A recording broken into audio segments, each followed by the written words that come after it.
This next Norse myth is called Fishing Up the World Serpent.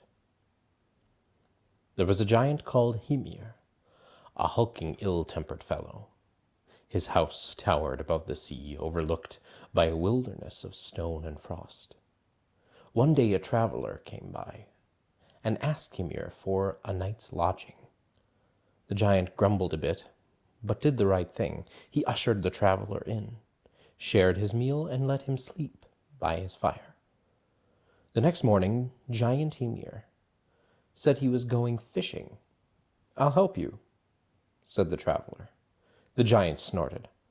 "I don't want a maggot like you getting in my way. Puking up when the sea turns choppy and whining to turn back." "I'm tougher than I look," said the traveler. "Give me a try." Giant Hymir shrugged irritably. Suit yourself.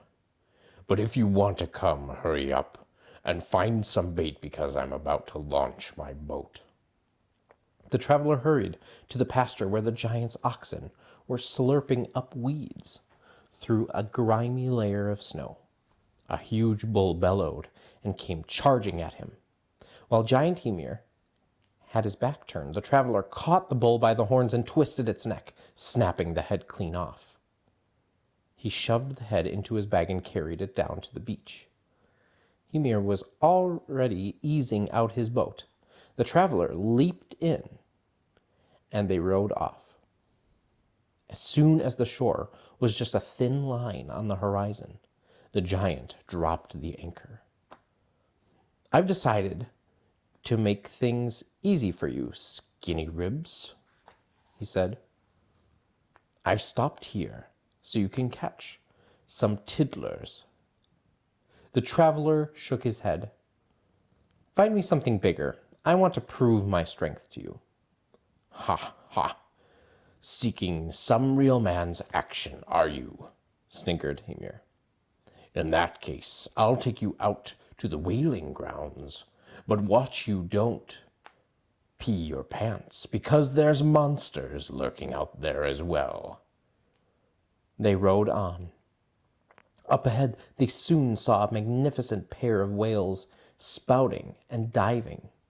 Hymir hurled his harpoon and killed them both without any effort at all. He roped them nonchalantly to the stern of his boat and turned back to the traveler. "Your turn, weakling." The traveler nodded. He opened his bag and tipped out the bull's head. The giant raised his eyebrows in surprise. The traveler fixed the bull's head onto his hook, tossed it overboard, and started dragging it through the water. The sea began to froth and foam. A thick, dark shape appeared under the surface, but it was impossible to see either where it began or where it ended. The traveler heeded on his line. The dark thing rippled and flailed. The water seethed. The traveler pulled even harder. A scaly hump 10 times longer than the boat burst up through the surface for a moment, then crashed back into the waves. "Stop, you blockhead!" Giant Ymir roared. "That's no ordinary worm.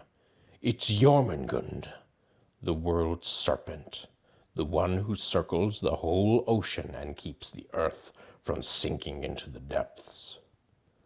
Let him go. You don't realize the danger you've unleashed." "First you call me a weakling," said the traveler calmly. "But I bet you've never managed to pull a Jormungand up to the surface, huh? Now you're accusing me of stupidity and ignorance, and you're wrong again. It so happens I set my bait right on target to catch the world serpent. I've deliberately unleashed his rage." Hymir lunged forward, trying but failing to snatch the traveler's hand and wrench the line from his grasp. "Drop it," he spluttered. "If you pull the world serpent out, it'll destroy everything. Let him go." "I might pay heed if you get down on your knees and beg me," said the traveler. "On the other hand, maybe I won't." Giant Ymir's jaw dropped open. "You mean You actually want to destroy the world? I mean, it lies within my power, said the traveler. What more do I have to do before you realize who I am? Ymir let out a long breath.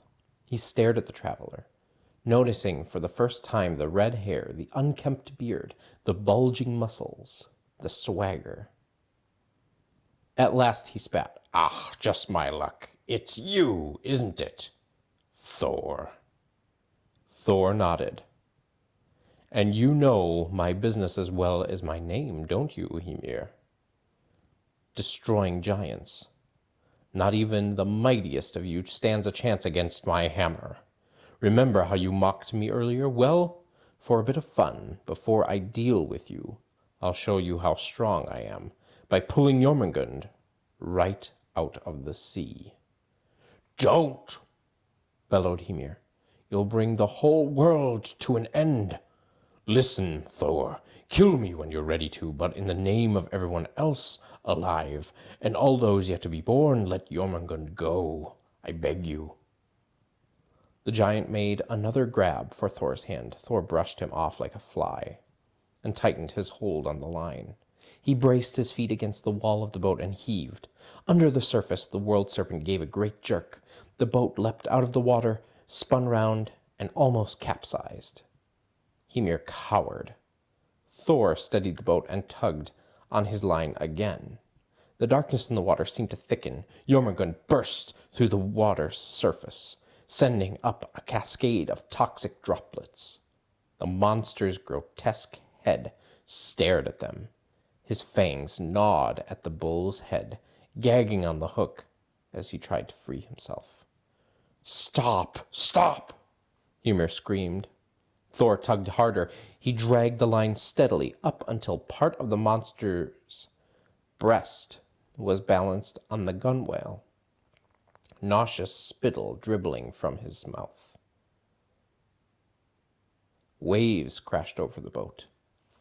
Giant Ymir turned white as bones and vomited.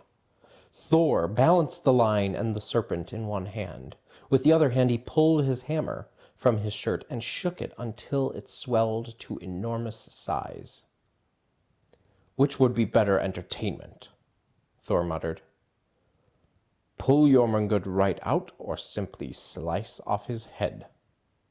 Luckily, he never got the opportunity to make his choice, for at that moment Giant Ymir pulled himself together, leapt forward, brandishing his bait knife, and sliced Thor's line in two. Jormungand slithered away. Thor hurled his hammer after him, but it was too late, for the serpent had already crashed back into the water. The bowels of the earth rumbled. For a long moment, the whole ocean, the whole world, shuddered and tilted. Waves as high as mountains came splashing over them, engulfing the boat. Worried that I really managed to hurt the beast, eh, Ymir? Said Thor. Then you'd better go down there yourself and find out. He punched the giant overboard.